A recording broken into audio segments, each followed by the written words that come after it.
Sorry sorry, मला late झालं. नाही ग, मी पण आत्ताच आले. उभ्या उभ्या राखीच बघत होते, पण काही पसंत नाही पडल्या. बरं चल. मला ना एक अशी राखी हवी आहे जी माझ्या भावाचं रक्षण करेल. तो एकदा बॉर्डरवर गेला ना की मग जीवाला घोर लागतो बघ. आपल्या भावांचं रक्षण आणि प्रगती होईल अशा ना राख्या मिळायला हव्यात बघ. हा मी ऑनलाईन सर्च करते. हे बघ क्षमा, माझ्या फ्रेंडचा मेसेज आलाय. तिने बघ काय पाठवलंय. अरे वा, आपल्याला हव्या तशा राख्या मिळाल्या. हो ना, या राख्यांमध्ये सकारात्मक ऊर्जेसाठी आणि मानसिक शांततेसाठी स्फटिक आहेत. आणि हे बघ, आध्यात्मिक विकास आणि मनशांतीसाठी रुद्राक्ष सुद्धा आहे.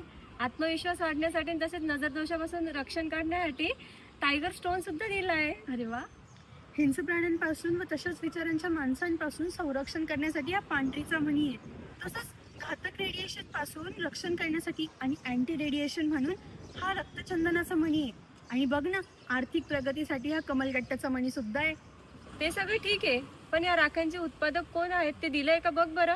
नाही तर भाऊ सीमेवर आणि तू चायनाचे किसीवर. हे काय ग, वर असलेलं आहे ठळक लाल अक्षरात, दिंडोरी प्रणित महिला बचत गट निर्मित.